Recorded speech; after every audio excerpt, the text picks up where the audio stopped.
मित्रों, क्या आपको पता है गौ माता ने समस्त स्त्रियों को ऐसा कौन सा श्राप दिया था जिसकी वजह से आज तक समस्त नारी जाति व श्राप भोगना पड़ रहा है।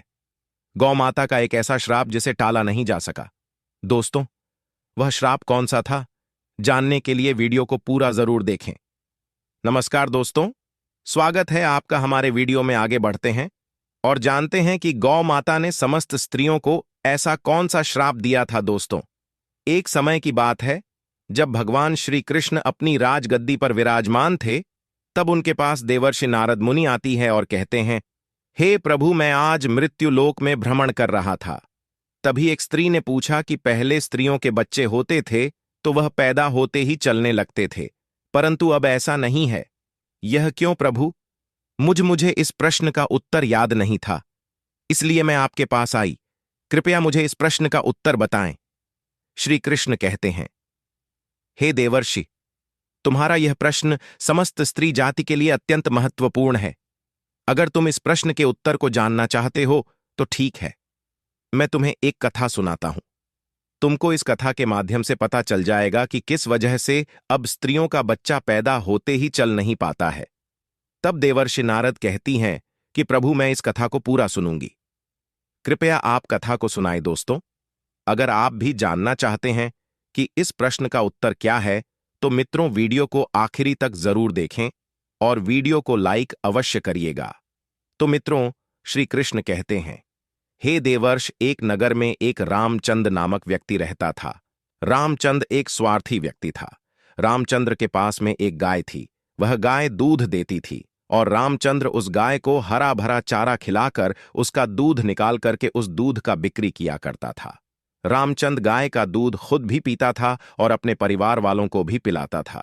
गाय के दूध की वजह से ही रामचंद्र अपने घर की दिनचर्या चलाता था। रामचंद्र का समय इसी तरह से व्यतीत हो रहा था। कुछ दिनों के बाद एक समय ऐसा आया कि जब रामचंद्र को गाय ने दूध देना बंद कर दिया। जैसे ही गाय ने दूध देना बंद कर दिया तो इधर रामचंद्र ने उस गाय को चारा डालना बंद कर दिया। और एक दिन ऐसा आ गया कि उस दिन रामचंद्र ने गाय को बहुत मारा पीटा और उसने उस गाय को घर से ले जाकर जंगल में छोड़ दिया। अब वह गाय बेचारी अकेली पड़ गई। बेचारी अकेली जंगल में इधर उधर घूमती फिरती है और एक दिन जंगल में बने एक मंदिर के पास में पहुंचती है और भगवान से विनती करते हुए कहती हैं, हे भगवान, मैं आपसे यह नीति करती हूं कि हमें गाय की योनि में डालकर कितना गलत काम किया है।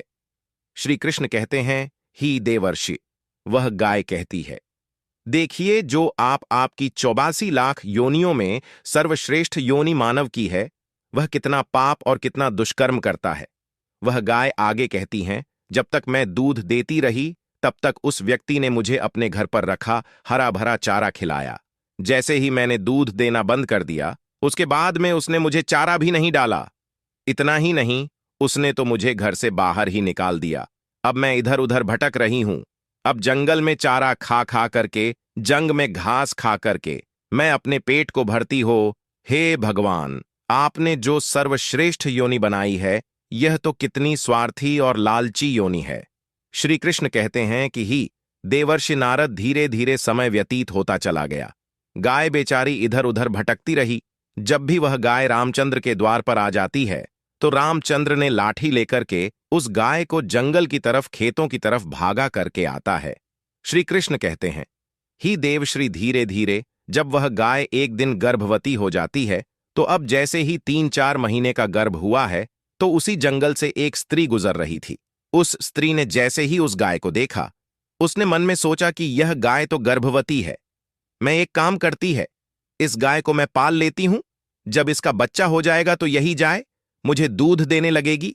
तब मैं इसका दूध खुद भी होंगी और साथ ही अपने परिवार वालों को भी पिलागी और बिक्री भी करूंगी। लेकिन जैसे ही वह स्त्री उस गाय को पकड़ने के लिए अपने पति को बुलाने के लिए जाती है और जब तक उसका पति वहां पर आता है तब तक वह गाय वहां से चली जाती है। धीरे धीरे और समय व्यतीत होता गया।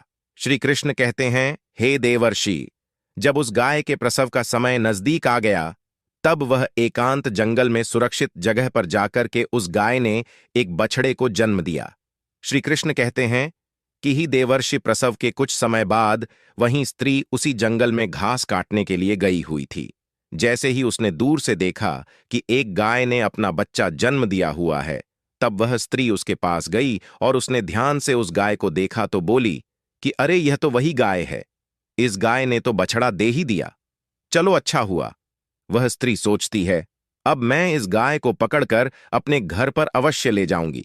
जैसे ही वह स्त्री उस गाय के पास से अपने पति को बुलाने के लिए जाने लगती है, तभी गाय ने उसी समय उस स्त्री से कहती है, बहन, आज तुम हमारे ऊपर एक परोपकार कर दो। यह मेनर जो बच्चा है, यह पीछे पड़ा हुआ है, इसे उठाकर कि तुम मेरी गर्दन के ऊपर रख दो। मैं अपने बच्चे को लेकर कि किसी सुरक्षित जगह पर चली जाऊंगी, क्योंकि यह मेरा बच्चा 8 महीने बाद चलने लायक हो पाएगा, 8 महीने बाद अपने पैरों पर चलेगा। श्री कृष्ण कहते हैं, ही देवर्षि नारद, जैसा अब भी है ऐसा पहले नहीं था। पहले गाय का बच्चा 8 महीने के बाद ही अपने पैरों पर चलने लायक हुआ करता था।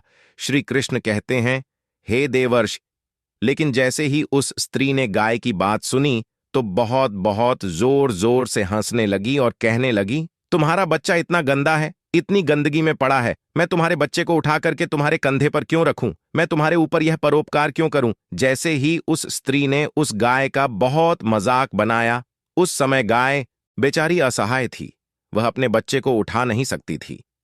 श्री कृष्ण कहे हैं कि हे देवर्षि, उसी समय दुखी होकर कि गाय ने श्राप दे दिया। उसने श्राप देते हुए कहा कि जाओ, आज तुम्हारा बच्चा जन्म लेने के बाद तुरंत चलने लगता है, लेकिन आज मैं श्राप देती हूं, तुम्हारा बच्चा जन्म लेने की 10 महीने बाद ही अपने पैरों पर चलने लायक होगा, और जो यह मेरा बच्चा आज चल नहीं पा रहा है, और यह आज के बाद पैदा होते ही बहुत जल्द अपने पैरों पर चलने लायक हो जाएगा। श्री कृष्ण कहते हैं, ही देवर्षि, इसी श्राप के कारण स्त्रियों का बच्चा जन्म लेते ही अपने पैरों पर चल नहीं पाता। दोस्तों, सतयुग में सुखदेव पैदा होने के तुरंत बाद ही अपने पैरों पर चलने लगे थे, और वेदव्यास भी जन्म लेने के तुरंत ही बाद अपने पैरों पर चलने लगे थे। यह बात तो सतयुग की थी, लेकिन कलयुग में ऐसा नहीं है। कलयुग में बच्चे को अपने पैरों पर चलने के लिए कम से कम 9 से 10 महीने लग जाते। इसका कारण यही है क्योंकि गाय ने समस्त स्त्री जाति को श्राप दे दिया था। उसी दिन से समस्त स्त्रियों की जो बच्चे पैदा होते ही चलने लग जाते थे, उनकी प्रक्रिया वहीं पर रुक गई।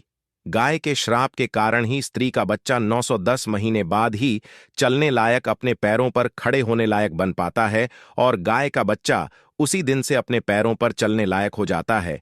इसीलिए किसी की आत्मा को कष्ट नहीं देना चाहिए, और यही सनातन धर्म का सबसे बड़ा धर्म है। गोस्वामी तुलसीदास ने लिखा है, पर हिट सरल धर्म नहीं दोस्तों, दूसरे के दुख में दुखी हो जाना, दूसरे के काम आना सबसे बड़ा धर्म माना गया है। तो इसलिए हमें असहाय पशु की, पक्षियों की सहायता करनी चाहिए। गाय के श्राप की वजह से ही जितनी भी पशु पक्षी हैं, उन सबके बच्चे जन्म लेने के तुरंत बाद चलने लग जाते हैं। लेकिन स्त्रियों के बच्चों पर इसका विपरीत प्रभाव पड़ा कि जन्म के तुरंत बाद स्त्री का बच्चा चलने लायक नहीं बन पाता। एक स्त्री की गलती से आज समस्त मानव जाति की महिलाओं को श्राप का खामियाजा आज भी भुगतना पड़ रहा है। मित्रों, आपको यह जानकारी कैसी लगी, हमें कमेंट में अवश्य बताइएगा, और कमेंट में जय श्री राम अवश्य लिखना।